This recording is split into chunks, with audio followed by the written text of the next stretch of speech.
Hello and welcome back, everybody. I apologize for my prolonged absence this past week. It has just been a horrible week, and to make everything worse, it is bitterly cold. I just want to thank everyone for their messages of sympathy and condolences at the passing of my daughter and grandson's old dog, Rover. And thank you in particular to Dee for the lovely card you sent Dragon Man. He really appreciated it. Anyway, let's get into this video, and please take note that it may turn into a bit of an angry rant. So if you are not in the mood, give this video a miss and come back for the next one. I won't be offended. Okay, let us start with Harry's book deal, as it will give us a bit of a calmer intro into what is to come. We are now all aware that Harry has been writing his memoir, or at least J.R. Murringer has.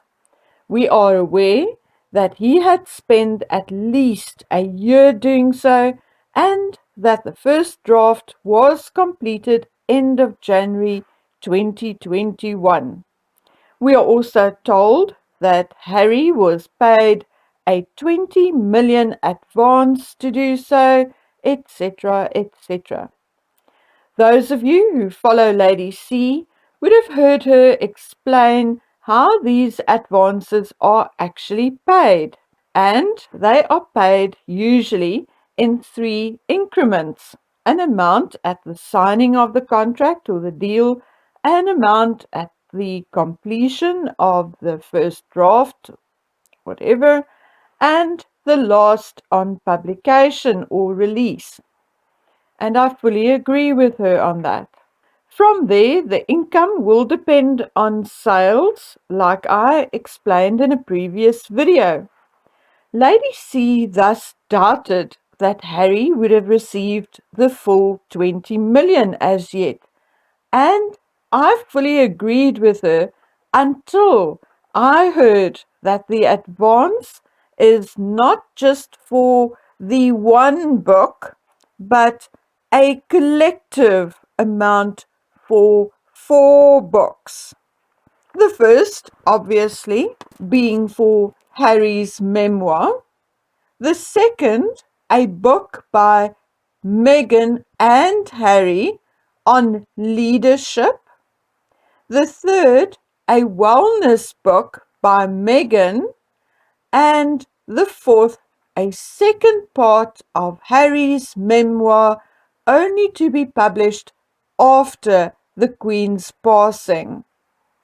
Now, in my humble opinion, it is an act of treason to even anticipate and talk about the death of a monarch in the United Kingdom. But yeah, the laws have changed and I may be wrong, but it is still my personal opinion that it should be. But let's move on and continue. Now, before I even do continue, I would like for those of you who are really interested in conspiracy theories, etc., etc., to Google the words "the book deal scam" or "the book deal scam by politicians." And you can then go read about the things and names that I cannot mention on this channel. What I can tell you is that I have learned that Barack Obama and Michelle Obama received $65 million collectively in advances for their books. Now, we have to always be fair, and thus I have to mention that Obama already had 2 books published before he became president, namely Dreams from My Father, I think in 1995 if I remember correctly, and The Audacity of Hope. Thus, he already had a track record as an author. And I am not going to talk about the rumors with regards to the relatively large advances, in particular the 20 million advance on his one book, as you can use Google if you are interested, and as I have mentioned just a minute or two before. Another thing, before I continue, I want to reiterate that I am not a fan of Obama, nor of any American politician for that matter, as firstly, I am not American, and secondly, not all that interested in politics. But I am here to bring you facts, and the facts are that Barack Obama wrote and published numerous books. There are A Promised Land, released in 2020, Of Thee I Sing, A Letter to My Daughters, released in 2010, Change We Can Believe In, published in 2008, Farewell Speeches by Barack and Michelle Obama, and then there is Michelle Obama's book, Becoming, released in 2018, and American Grown, released in 2012. There are also collaborations with other authors and speeches printed in book form under their names, etc., etc. And when all of this is taken into consideration, the fact that they have collected approximately 65 million in advances is not a stretch of the imagination, and earned in terms of the volume of work they produced. And that is a fact, whether you like them or not. They have an audience and they have followers. And lastly and importantly, they have actually gone and done the work. And no matter whether we approve or like them, it remains a fact that they produced the stuff. Okay, now when we look at Harry and Meghan and the alleged 20 million four-book deal, we are looking at a complete different kettle of fish. Meghan is a failed actress whose greatest claim to fame was her role in a cable TV show and her blog, The Tig. Harry, until he moved to the United States and they started bombarding the media with every aspect of their lives, was relatively unknown in the United States.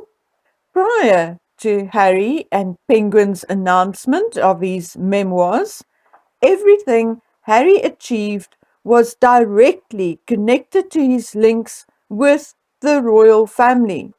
And when you dissect it, so was even Invictus and Centibale.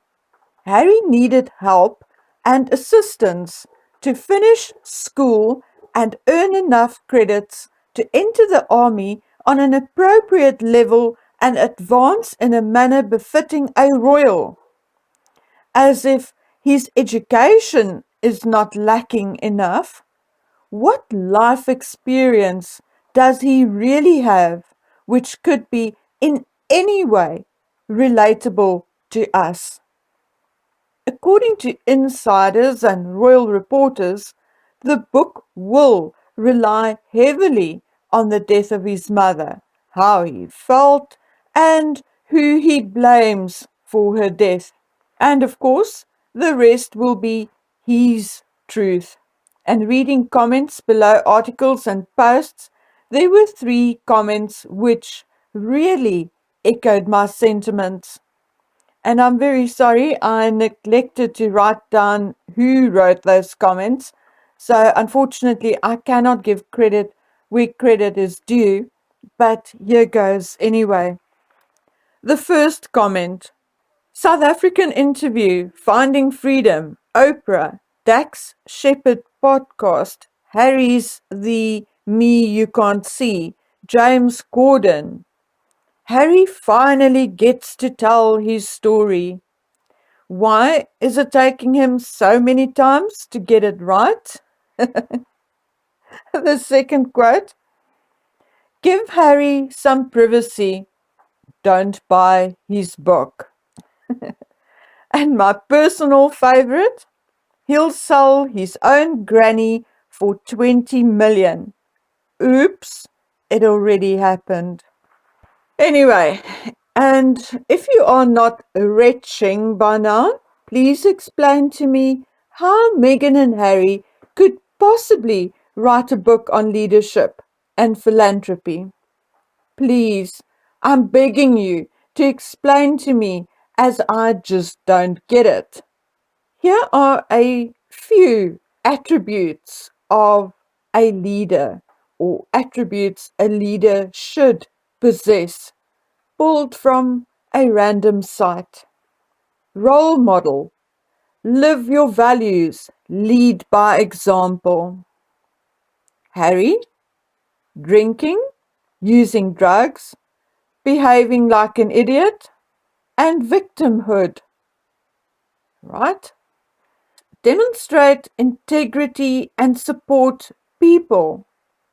Harry sells his family out for an Oprah interview and a 20 million book deal. Meghan ghosts her own family and friends. Just two examples. Inspire, direct emotions and energize people. Yeah, right. We are indeed energized by their constant moaning and playing the victims, aren't we? Enabler, help people grow, set directions. Harry himself admitted that they had no plan when they landed in the United States, and since they have randomly jumped on every bandwagon for all of 5 minutes. Achiever, focus on results. What results, Harry and Meghan? Lead change, learn from feedback.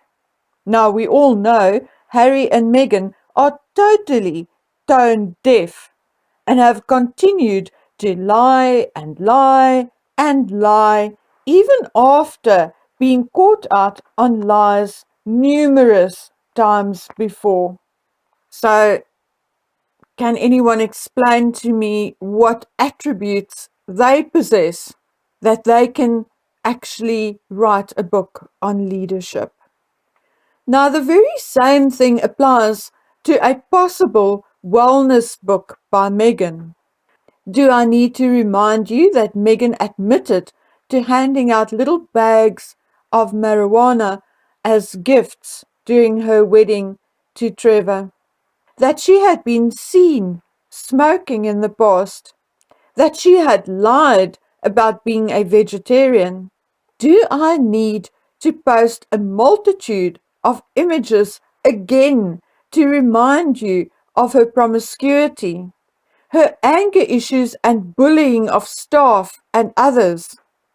Yeah, I can go on and on and on, but if you are not convinced yet that Meghan is the last person who should or could write a wellness book, then you will never be convinced, no matter what I say. And no, practicing Reiki for all of 10 minutes does not a wellness guru make. However, what I have proven with this whole video and partial rant is that a 20 million 4-book deal for a semi-celebrity couple is not extraordinary. But in my personal opinion, as far as this couple is concerned, completely undeserved. Anyway, in closing, I have a few questions for you, my clever subscribers. It is said that the staff of Windsor removed the last of Harry and Meghan's belongings from Frogmore Cottage days after he left after the statue unveiling, and that the stuff was then put into storage. It is also common knowledge that the Harkles' lease will expire in April 2022. It is also said that Harry had himself said that he will not apply for permanent residence and eventually US citizenship. So can any of you, and I'm being serious, I'm not being nasty, can any of you please explain to me how it will work for him if he no longer has a fixed address in the United Kingdom, and how will it affect his taxes? You're welcome to do so in the comment section, or obviously you can send me an email at bookwormonthecase@gmail.com. Okay, friends, I have a lot more to vent about, but with everything that had gone wrong this past week, I'm a bit hesitant to make promises and tell you I'm going to bring it to you on a certain day. Life is just too unpredictable at the moment. However, I am going to bring you a whole different story later in the week. One which had been nagging at me for a while now, and one I came across while searching for something else. But as I was about to click on the link, my new laptop decided to update. And by the time it was done, I could not remember where I saw the article. By complete coincidence, one of my subscribers thought I would be interested and emailed me the link to the article. I tell you what, if she was any closer, I would have kissed her because it had been nagging at me for days. Anyway, it is something which has nothing to do with Harry and Meghan, at least not as far as I know. But it will prove a point which I had been longing to make, and I'm really looking forward to working on that video. So, my dears, as always, thank you for being here, thank you for listening, and thank you for your continued support. I am a bit behind on my email, but I will try to catch up this week. So, if you haven't heard from me, whether you made a donation or whether you sent me an email, please hang in there, bear with me. I will hopefully get to you at some point. Anyway, my friends, take good care of yourselves, and until we meet again on the next video, bye.